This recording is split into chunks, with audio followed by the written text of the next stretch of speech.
오늘 우리는 본문에서 로마 장교 백부장의 믿음을 보게 됩니다. 그는 사랑하는 그 종, 그가 사랑하는 종이 병들어 죽게 됐기 때문에 예수의 소문을 듣고 유대 장로 몇 사람을 예수님께 보낸 것입니다. 그래서 그 종을 구해주기를 청한지라.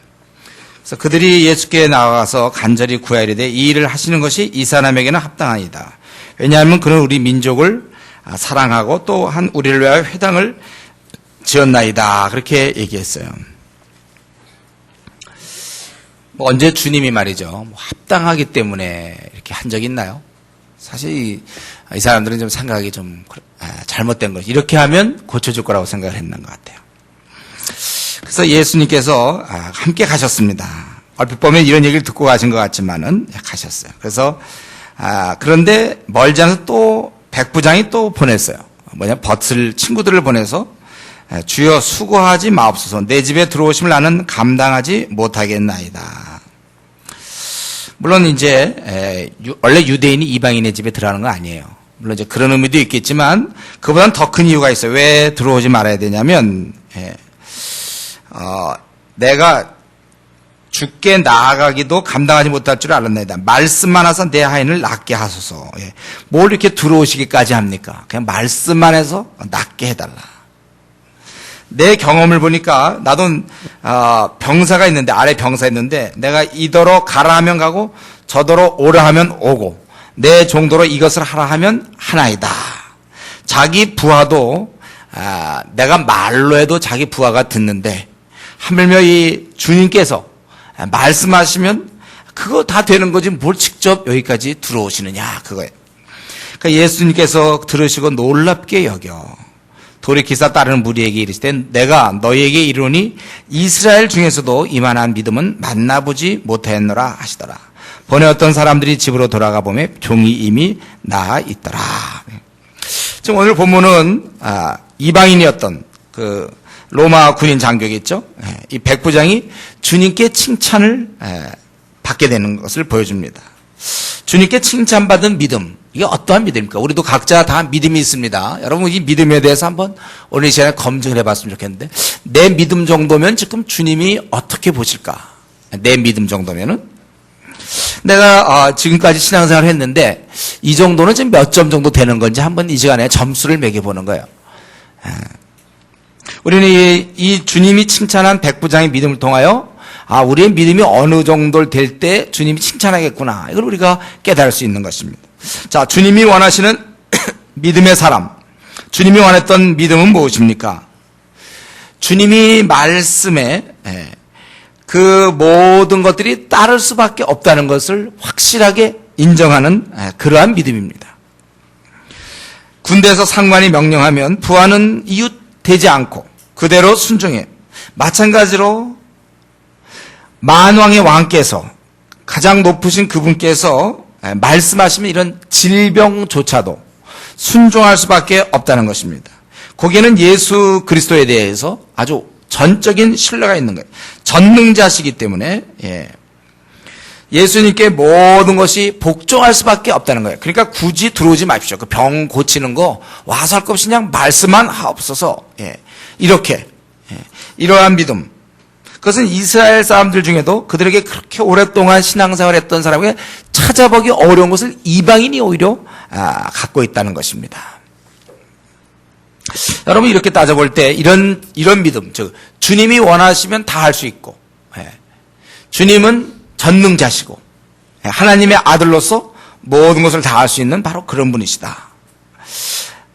주님께서 내 믿음을 보실 때 내가 지금 어떻게 되는가, 나도 이러한 믿음이 있는가. 지금 우리는 이 사건을 통해 중요한 것은 예수님이 이러한 병자를 그냥 들어가지도 않고 고쳤다. 그것보다는 우리에게 이 오늘 본문을 통해서 나는 그런 믿음을 갖고 있는가, 칭찬받은 믿음을 갖고 있는가. 때로 나는 지금 신앙 가진 지가 얼마 안 됩니다. 아니면 나는 환경적으로 상황이 어려워서 나는 아직 아닙니다. 우리가 이렇게 얘기가 참 곤란한 것은 바로 이 백부장은 이방인이었단 말이에요.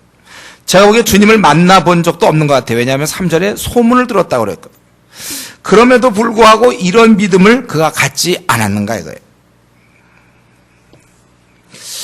우리가 이런 걸 볼 때 참 믿음이라는 건 정말 특이한 것 같아요. 이 믿음이라는 거는 어떤 공식이 없는 것 같아요. 어떻게 그런 사람이 그러한 믿음을 가질 수 있는가? 우리는 어떻게 이런 믿음을 소유할 수 있습니까? 그는 소문을 듣고 이 정도의 믿음을 가졌어요. 그래서 주님이 칭찬한 거예요. 대신 우리는 성경이 있지 않습니까? 우리는 지금 기도가 있어요. 그렇기 때문에 우리는 더구나 주님이 부활하신 확실한 사건을 알고 있고 예수님이 하나님의 아들이라는 걸 우리는 분명히 알고 있습니다. 이때는 아직 입증되기 전이고 소문만 들었던 거, 우리는 지금 이미 다 끝난 예수님의 사역이 다 끝나서 하나님의 아들로 확실히 드러났습니다. 그렇기 때문에 우리가 그럼에도 불구하고 나는 이런 믿음이 없다, 이것은 우리가 이유가 될 수 없는 거예요. 핑계라는 것이죠. 지금 중요한 것은 그거예요. 우리는 백부장 같은 믿음을 속히 만들어라 이거예요. 만들 수 있다는 겁니다. 우리의 믿음에 그러니까 어느 정도 해야 신앙생활을 제대로 할 수 있는가? 이 정도 믿음. 그분이 원하시면 모든 걸 다 할 수 있고 그걸 실제로 자기가 믿는 거예요. 우리의 이런 믿음, 이런 칭찬받는 믿음을 우리가 이렇게 가져야 되는 것입니다. 이렇게 따질 때 과연 예수님을 우리가 어떻게 받아들이고 있는가? 온 우주의 주인으로 내가 인정하고 있는가? 그렇다면 우리의 믿음도 칭찬받는 믿음이죠. 근데 다만 여기서 한 가지, 내가 진짜 이런 믿음을 소유했다면 주님은 나를 마음껏 사용할 수 있는지를 점검하셔야 됩니다. 이때 이 장교가 자기도 아래 병사가 있어서 이도로 오라 하면 오고 가라 하면 간다 이거예요. 예수님은 얼마든지 할 수 있고 그 속에는 자기도 포함되는 거예요. 그분이 다 할 수 있는 겁니다. 우리 자신이 주님이 나를 진짜 마음껏 쓸 수 있는 자 맞습니까? 이런 의미에서 나는 진짜 주님의 종입니까? 주님이 나를 좀 자유롭게 사용하실 만큼 나는 고분고분합니까? 자꾸 뻗대고 있는 그게 아니고 주님은 얼마든지 나를 쓸 수 있도록 나는 확실하게 순전하게 나는 좀 이렇게 내 자신을 허락하고 있는지. 주님이 나를 쓰려고 그러면 나한테 허락 맡아야 됩니까? 날 좀 써먹으려면 다 나한테 허락을 맡아야 되나요? 만약에 지금이라도 주께서 내가 추구하고 있던 거고 중단하라 하면 중단할 마음이 있습니까? 딴 것을 시켜도 내가 그거 하겠습니다라고 준비되어 있나요? 이전에 저에게서는 항상 그게 문제였어요. 아프리카 선교사. 아프리카 선교사 가라면 어떡할까 늘 이렇게 사실 걱정이었어요. 동일한 질문을 드리고 싶어요. 여러분, 만약에 주님이 오늘이라도 여러분 아프리카 선교사라고 가라 그러면 밀림 지역 가서 그래도 순교당할지도 모르는데 가라 그러면 여러분 갈 수 있습니까? 내가 소중히 생각하고 붙잡고 있던 것도 놓으라 하시면 여러분 놓을 수 있습니까? 주님이 어떻습니까? 나의 주인 맞습니까? 그러니까 나는 순순히 그저 항복하고 주님이 하라는 대로 나는 고분고분하게 말 잘 듣고 있는가 이거예요. 아니면 좀 까다롭습니까? 나를 쓰려면 주님이 절차가 복잡한가요? 현재 나는 어디쯤 와 있습니까? 참으로 내가 주님이 쓰는 마음대로 날 쓰세요. 언제든 허락 맡을 것도 없어. 나에 대해서는 그냥 쓰세요. 여러분 이 정도 되어 있을 때 이게 확실히 말뿐만 아니라 우리의 삶에서도 예수님은 모든 만물의 주인이시며 나의 주인이시라고 우리가 확실하게 우리가 그렇게 살아가는 것입니다. 중요한 건 그게 머리로 주여 주여 우리가 입술로 주여 주여 하지만 나를 좀 쓸 수가 없어. 왜냐하면 내가 쥐고 있으니까. 내 허락 맡기가 승인 맡기가 주님도 너무 어려워. 그것이 바로 앞에서 얘기한 우리 6장 46절에 네가 입으로는 주여 주여 하면서도 내 말하는 것을 행치 아니하느냐. 우리가 그 책망 들을 수밖에 없는 거예요. 입술로 주님으로 하는 건 쉬워요. 내 삶에서 그분이 나를 마음껏 쓸 수 있어야 될 것입니다. 또 우리는 오늘 이 본문을 통해서 한 가지 더 다시 한번 우리는 주님은 모든 문제를 해결할 수 있는 바로 그런 분인 걸 깨달음과 동시에 바로 내 문제를 해결할 수 있는 분이라는 거예요. 오직 한 분입니다.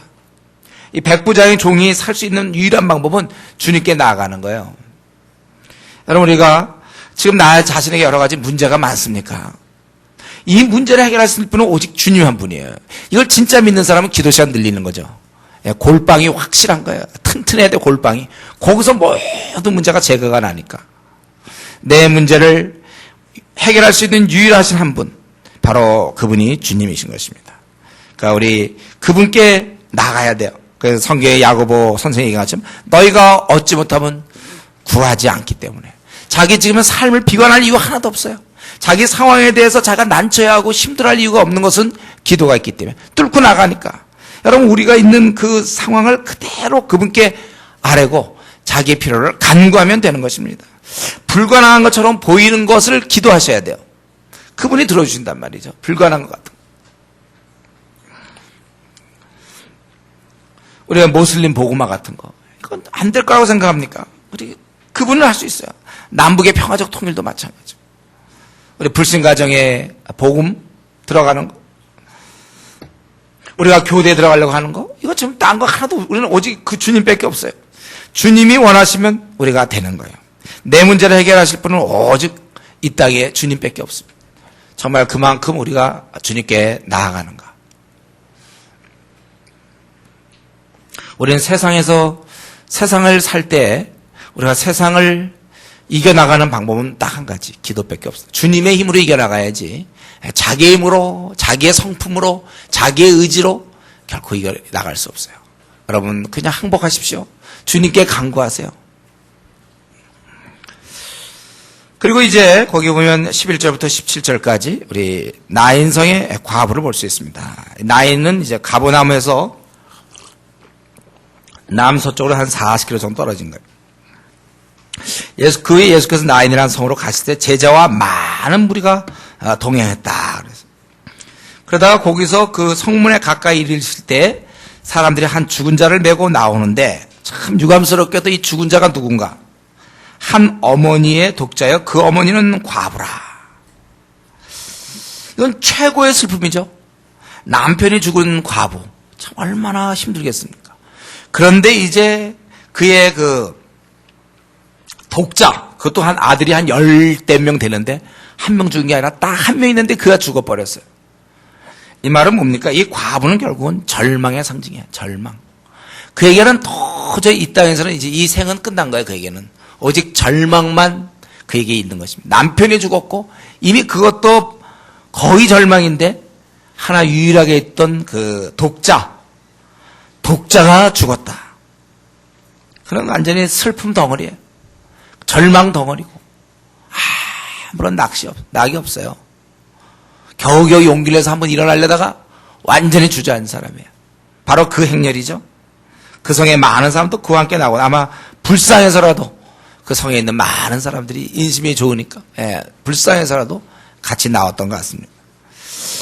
그런데 주께서 과부를 보시고 불쌍히 여기사 울지 말라 하셨어요. 불쌍히 여기사 주께서는 울지 말라. 왜 너 이렇게 우느냐? 울지 말라. 사실 어떻게 울지 않을 수가 있습니까? 울어야죠. 울지 말라. 왜 울지 말라고 하십니까? 그분께서는 그를 살릴 계획을 갖고 있는 거예요.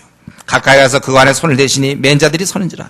예수께서 이럴 때 청년아 내가 네게 말하니 일어나라 하시매 죽었던 자가 일어나 앉고 말도 하거늘 예수께서 그를 어머니에게 주시니 모든 사람이 두려워하며 하나님께 영광을 돌리는데 큰 선지자가 우리 가운데 일어나셨다. 큰 선지자가 아니죠. 바로 메시아인데 또 하나님께서 자기 백성을 돌보셨다 하더라. 예수께 대한 이 소문이 온 유대와 사망에 두루 퍼집니다. 우리 주님께서는 이 과부의 독자, 죽어있는 독자를 살려주셨습니다. 우리 주님 앞에서는요, 이 죽음조차 인간이 품을 수 있고 인간이 직면할 수 있는 가장 절망적인 그 깊이, 가장 절망적인 것, 그건 죽음이거든요. 그 죽은 자는 얘기도 안 하고 더 이상 끝이에요. 죽은 자가 뭐 다시 무슨 반응하는 게 없어요. 그걸로 그냥 다 완전히 그런 절망입니다. 이 죽었다는 것. 이 죽음도 주님께는 소용이 없다는 것. 왜냐하면 그분은 창조주이시기 때문에, 전능자이기 때문에 죽음 앞에 모든 인간은 굴복하지만 바로 그 죽음은 또 주님 앞에 굴복하게 돼 있다는 것입니다. 죽음도 두렵지 않아요. 전능자시라는 거예요. 그래서 오늘 본문은 그 죽은 자를 살리셨다는 데 핵심이 있는 게 아니고 사실은 그런 깊은 절망도 주님 앞에는 통하지 않는다는 거예요. 있을 수 없다는 것입니다. 이게 더 큰 메시지예요. 이 지상에서 제일 소망 없는 경우, 과부의 경우거든. 바로 남편이 죽고 아들한테 변명되는 중에 하나가 아니고 하나 있는 독자에게 그가 죽었다. 그건 완전히 최고도의 절망이죠. 아무런 소망이 없는 거예요. 이건 완전히 그냥 살았지만 죽어 있는 거예요. 과부는 아무것도 없는 거예요. 바로 거기에 예수님이 소망을 불어넣어 주신다는 것입니다. 이 말이 무슨 말씀입니까? 지금의 상황이 아무리 힘들고 절망적이라 하더라도 주님께 나가면 그 순간부터 우리에게는 소망이 생긴다는 것입니다. 소망은 주님께 무궁무진히 있어요. 여러분 소망을 얻기 원하십니까? 힘드십니까? 절망 가운데 있습니까? 주님께 나가서 그 소망을 얻으십시오. 주님은 소망이 많으세요. 넉넉해요. 다함이 없습니다. 계속 줄 수 있어요. 나의 가정환경, 현재 나의 그런 처지, 내 모습 속상하고 답답하고 안타깝고 낙심되고 기운이 없고 힘이 빠지고 어깨가 축 처지고 우리 가운데 그런 사람이 있습니까? 주님은 왜 믿으십니까? 주님은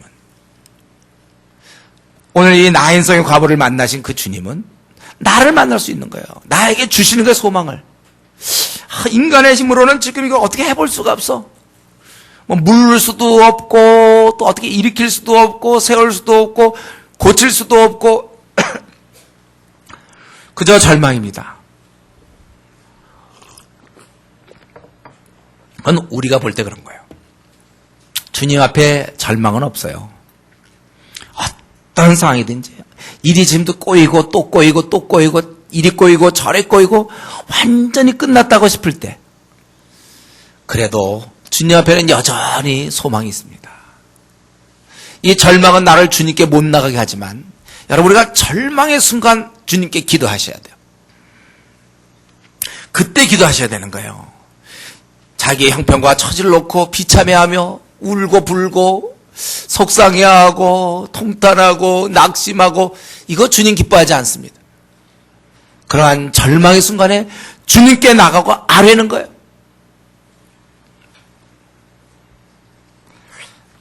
주님을 여러분 꽉 붙잡으셔야 됩니다.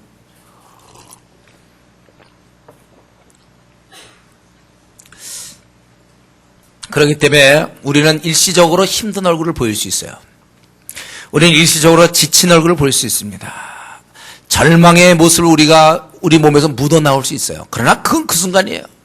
곧 우리가 주님께 기도하면서 다시 나를 완전히 소망덩어리, 희망덩어리, 나를 정말 실하게 푹 빠져있는 자로 나를 만들지 않는다면 그건 우리의 신앙에 문제가 있는 것입니다. 그래서 우리가 항상 기뻐할 수 있는 거예요. 상황은 제일 밑바닥이라 할지라도.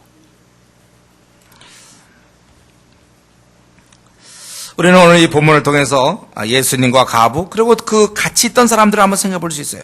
그 당시 그 과부와 또 무리들 또 주님과 동행하는 자들 이들 중에 그 누구도 예수님께서 생명을 주신다고는 생각해 본 적이 없을 것입니다. 아무도 생각지 못해. 병 고치는 건 좀 어떻게 좀 신비한 능력이 있나 보다 이렇게 생각했는지 모르지만 아무도 그가 생명을 주신다고 생각하지 못한 것 같아요. 그렇지 않았다면 아마 그럴 때 예수님 우리를 봤을 때 먼저 요구했겠죠. 그 생명에서 주님 왔구나, 주님 만났구나 그러고서 주님 살려주세요 아마 이랬을지 몰라요. 근데 오늘 보니까 아무도 그런 얘기 안 하고 주님이 가서 그를 살려주신 것입니다. 죽은 자를 살려달라고 요청치 않았어요. 오히려 주님께서 스스로 살려주셨습니다. 이 주님이 생명을 줄 수 있는 분, 또 우리는 잘 알고 있죠. 영원한 생명을 줄 수 있는 건 주님이시란 말이죠. 근데 많은 사람들이 그 당시 그 따르던 장래 행위의 무리나 예수님을 따르던 그 무리가 생각과 똑같이 지금도 2000년 지났어도 똑같이 많은 사람들이 예수님께서 우리에게 영원한 생명을 주실 수 있는 분이라고는 전혀 생각하지 못하고 있다는 거예요. 예수님만 믿으면 천국 가는데도 불구하고 이 사실을 단 한 번도 생각해 본 적이 없어요. 제가 어제 우리 이제 그제죠, 이제 그제. 우리 금요일 날 우리 청년부 수련회 때 우리 노방전도 시간이 있었어요. 그래서 가서 만났는데 한 번도 이런 생각한 사람이 없어요. 할아버지들 말이죠. 할아버지들 만나면 다 됐다는 거예요. 자기. 전혀 생각해 본 적이 없어요. 자기도 믿는 신이 있으니까 됐다는 거예요. 예수님에 대해서 생각해 본 적이 없는. 자기의 그 영원한 운명을 결정지을 수 있는 주님이시지만 생각해 본 적이 없어요. 생각이 없으면 할 수가 없더라고요. 어떻게. 그러면 생각을 해보지를 못하니까. 그저 기독교도 여러 종교 중에 하나로 받아들이고, 거기 특별히 우리가 간 곳은 이 바닷가라 그러지 뭐라도 아주 신들을 많이 섬기고 있더라고. 그냥 이렇게 살다가 죽으면 그것으로 끝이라고 생각하고 죽음을 당연히 받아들이고 있을 뿐이지 자기가 영원히 살 수 있는 길이 있으려고는 아예 생각하지 못합니다. 천국에 들어갈 수 있다는 사실은 꿈에도 생각해 보질 못했어요. 참으로 그 안타까운 사실입니다. 그런데 여러분, 우리가 지금 우리가 이렇게 살고 있는 동안 바로 이러한 사람들이 우리 주위에 이렇게 많이 있다니까요. 이러한 이 죽음의 행렬을 가고 있는 그 사람들과 마찬가지로 자신들이 지금 어떻게 될지도 모르고 자기들이 영원히 지금 파멸이며 하나님의 심판을 받아 지옥 갈 그런 존재를 모르는 수많은 사람들이 있고 그걸 또 해결해 주실 예수님이 계시다는 것은 전혀 모르는 사람이 너무나 많이 있다는 것입니다. 근데 우리는 여기서 배울 게 뭡니까? 그렇게 많은 사람이 모르니까 주님이 먼저 이 문제에 주도권을 준 거예요. 요청하지 않아도 찾아가는 겁니다. 왜냐하면 요청할 수가 없어. 그래서 생각을 애당초 해본 적이 없거든. 주님이 자기들의 생명을, 이 독자의 생명을 살릴 수 있다고 생각해 본 적이 없으니까 아예 요청도 안 하는 거죠. 그냥 지나가고 마는 거예요, 원래는. 저는 이런 면에서 우리가 현재 살고 있는 이 사회, 우리가 있는 딛고 있는 이 땅, 우리는 지금 매일 영적 장래행렬을 만나고 있어요. 우리 교대 이렇게 하면 얼마나 많은 사람이 오르락 내리락 하는지 몰라요. 에스컬레이터 타고 막 할 때 보면 그런 데 보면은 또 많이 있다고. 우리 이런 지하철 같은 데 보면 에스컬레이터가 쭉 내려오는 사람들 많죠. 우리는 계속해서 주님이 이때 그 독자의 그 죽음, 그 장래 행렬을 주님이 만나셨던 것처럼 우리는 매일매일 영적 장래 행렬을 만나고 있습니다. 우리가 복음을 알려주면 영원한 구원을 얻을 수 있고 천국에 갈 수도 있을 사람을 우리는 수없이 접하고 있다는 거예요. 그래서 이 복음의 긴박성이죠. 우리가 다른 곳과 내가 이걸 하기 때문에 복음 전하지 않아도 된다. 오늘날 서구의 이런 가르침. 이걸 반대하는 이유는 지금 그렇게 그들의 입장을 생각해 보세요. 우리는 우리 회사나 학교나 우리 동네에서 우리는 계속해서 장래행렬을 보고 있어요. 나는 그를 고칠 수 있는데 우리는 그 장래행렬을 늘 접하고 있는 것입니다. 때때로 어떤 사람이 병을 고치면 신유의 역사, 그걸 부러워하고 나도 한번 병을 고쳐봤으면 좋겠다. 우리가 이런 것을 소망하고 있는지 모르지만 사실은 그보다 더 엄청난 신유의 그 능력을 우리는 갖고 있는 것입니다. 바로 복음으로 영원히 죽을 자를 살려요. 일시적으로 조금 어차피 죽을 사람, 육적으로 죽을 사람을 내가 안수하여 그를 낫게 한다. 암에 걸린 사람을 낫게 한다. 그거는 일시적으로 어차피 죽을 걸 조금 생명 연장에 불과하는데 우리 아예 생명을 줄 수 있는 능력을 저와 여러분이 갖고 있다는 것입니다. 그래서 얼마나 많이 써먹는지. 생각 같아서는 하루 종일 써먹으면 좋은데 우리가 먹고 살아야 되는 문제가 있고 그렇기 때문에 남편이 그러면 아내라도 하루 종일 일을 하면 되는 거예요. 일을 많이 하면 좋은 거죠. 시간을 많이 들이면 그만큼 많은 사람을 살리는 일을 하는 거잖아요. 의사가 병원을 개업했으면 월요일부터 토요일까지 보면 그만큼 많은 환자를 보는 거예요. 일주일에 한 번 보면 그만큼밖에 못 보는 것이고 저는 그런 면에서 우리가 직장 생활해요. 또 우리가 학교를 다녀야 됩니다. 그건 해야 돼요. 거기서 탁월성을 드러내기 위해서 노력은 해야 될 거예요. 그러나 그런 건 다른 어떤 선교사나 매일 복음 전하는 사람에 비해서는 우리가 너무나 턱도 없이 시간이 부족하다는 걸 아십시오. 좀 아까운 마음이 들어야 돼요. 그래서 우리가 토요일날 4시간을 우리가 전도를 하지만 사실은 늘 마음에 내가 움직이면 한 영혼이 영원히 지옥에서 구원받을 수 있는 이 신유, 이 능력, 이것을 발휘할 수 있는 것인데 그가 돌아올 수 있는 거예요. 여러분 이렇게 따져야 되는 것입니다. 그래서 우리가 할 수만 있다면 내가 풀타임으로 일하면 제일 좋아요. 그래서 남편이 돈을 버니까 아내는 웬만하면 직장 다니지 말라는 거 아니에요. 그 시간에 정말 한번 누구라도 그 일을 좀 하면 좋지 않아요? 또 내가 웬만하면 나도 마찬가지로 이걸 어떠한 공식으로 뭐 하니 많이 뭐 그런 게 아니라 자기 마음에 그게 자꾸 끌어올라야 돼. 내가 분명히 사람을 구원시키면 좋지 않으냐. 그 자기가 어떻게 하든지 할 수만 있으면 사람을 내가 살려주겠다. 그런 마음을 갖고 하라는 거예요. 서구에 나오는 책들과는 다릅니다. 제가 생각하기에 우리는 그걸 생각해요. 내가 암 걸린 많은 사람을 고쳐주면 그 암에 걸린 사람이 얼마나 좋아할까. 그걸 꼭 나는 직장 다니기 때문에 못 고치고 평일날은 못하다가 토요일만 그저 4시간 내가 고칠 것인가? 아니면 직장 갔다 와서도 나는 또 암을 고칠 것인가? 그건 여러분의 결정이에요. 또 내가 만약 아예 이쪽으로 나가는 건 어떤가? 그것도 여러분의 결정입니다. 저는 이혼을 얘기하는 게 아니에요. 풀타임 사역자가 무조건 주님의 일하고 아닌 건 나머지는 아니다. 이게 아니에요. 그러나 우리 마음에는 그런 마음이 있어. 내가 이거 고쳐주면 되니까. 하루 종일 하면 보통 우리가 한 3명, 5명 거듭나게 하지 않습니까? 이거를 어떻게 하면 내가 더 써먹어야 되겠다. 우리에게는 좀 그런 선한 욕망이 있어야 돼요. 뭔 소리 직장과 이거 그냥 이게 패턴화 돼버렸어요. 이게 아주 그냥 됐는데 이거 누가 정한 겁니까? 우리가 직장 생활을 할 수 있어요. 또 모두 할 수 있지만 마음만큼은 야 내가 이렇게 뛰면 사람이 구원받을 때. 제가 영국에서 있다가 일찍 온 이유 중에 하나 그거예요. 거기서 내가 더 공부할 수 있었지만 무엇보다도 제 마음에 그게 제일 중요했어요. 나 한 사람도 너무 시간을 쓰고 있는 거 아니냐 이거. 1년이면 한 1000명? 이렇게 내가 거듭나게 할 수도 있을 텐데 1년을 내가 또 써야 될 것인가? 내가 성경 연구하기 때문에 어쩔 수 없이 썼지만 마음속에 그게 타더라고요. 참 타. 사람을 내가 움직이면 사람 도와줘. 내가 지금 만약에 이 목회를 안 하고 그냥 나를 누가 밥을 주고 그냥 마음대로 하시라면 내가 한 달만 뛰면 그래도 한 100명 정도 거듭나게 할 수 있을 것 같은데. 그 진짜 해봐야 되겠죠. 쉬운 일은 아니지만. 우리가 그런 생각을 해야 돼. 내 시간을 그런 면에서 아껴야 되는 것입니다. 뻔히 우리는 그것을 치유할 수 있는 능력이 있는데, 복음으로 거듭나게 할 수 있는 능력이 있는데. 우리 지금 중국팀이 가서 뭐 일주일에 어느도 제대로 잘 통하지 않지만 어쨌든 우리가 한 일주일 시간 내갖고 우리가 지난해도 한 90명 주님께 돌아오게 하지 않았습니까? 이게 실제로 가능한 거예요. 우리는 이렇게 영적인 장래를 매일 만나고 있는데 우리가 시간상 없어서 뭐 어쩔 수 없는 건 좋은데 우리 마음조차도 혹시 메말라 있는 게 아닌가 저는 그걸 얘기하고 싶어요. 내가 부득불 지금 먹고 살아야 되니까 그건 어쩔 수가 없어. 시간을 내야 돼. 어쩔 수가 없어. 생업에 종사해. 좋아요.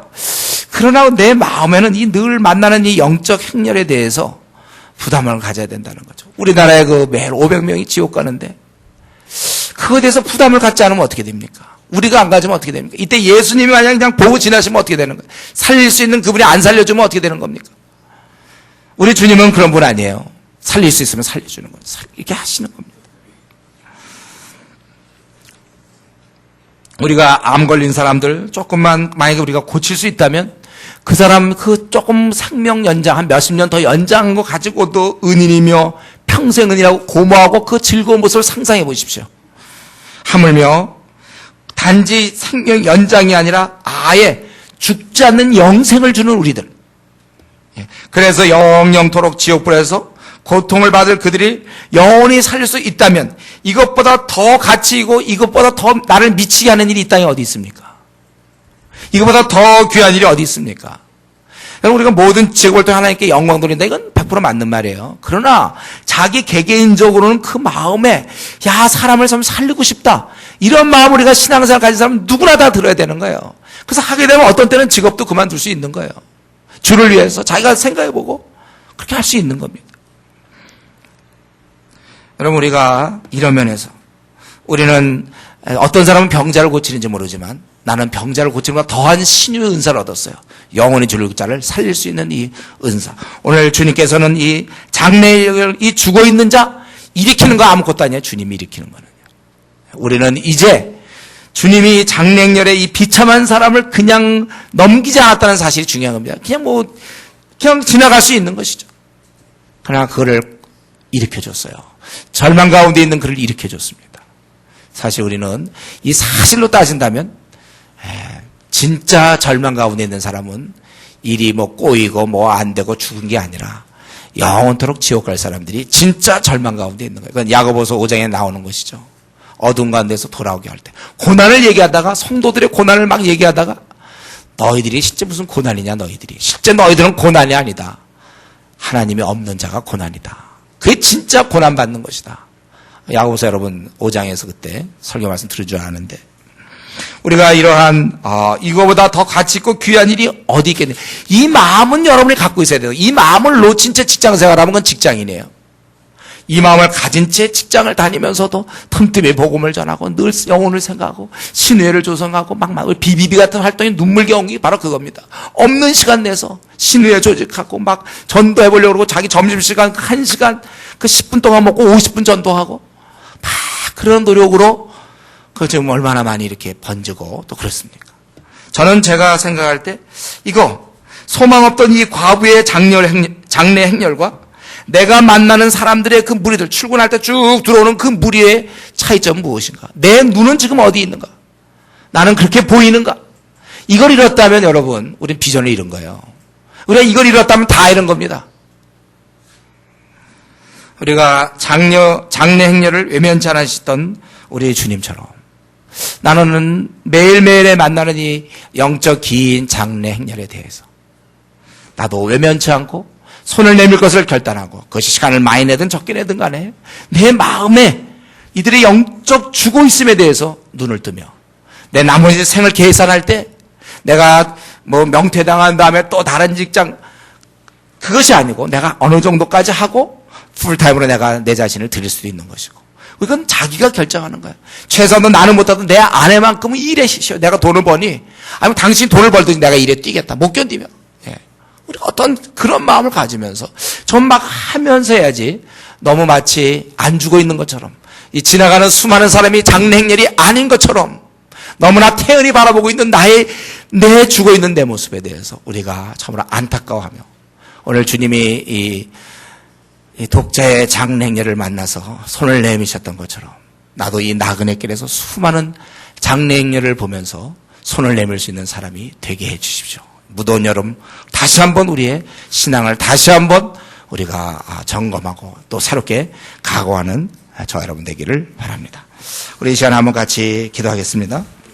우리 이방인이 할지라도 이런 믿음을 갖고 있는 것은 우리에게 도전. 너는 지금 무슨 믿음을 갖고 있느냐? 이방인도 이런 믿음이 있는데 너는 왜 자꾸 환경을 얘기하고, 이 좋은 환경 성경이 주어지고 예수님이 분명히 하나님의 아들임에도 불구하고, 이제 그럼에도 불구하고 너는 지금 너 자신이 종으로 드리고 있는가? 마음껏 주님이 나를 쓰고 있는지, 까다롭게 굴지 않고 있는지 우리 자신에 대해서 한번 생각해 보시고, 또 나에게 이런 믿음을 달라고 기도하고, 우리 주님이 독자의 장래 행렬을 불쌍히 여기셨던 것처럼 주여 나도 영적인 이 긴 장래 행렬, 내 주여 온통 그런 영적인 장래 행렬인데 주여 나에게 이 마음을 회복시켜 주시옵소서. 같이 통성으로 기도하겠습니다.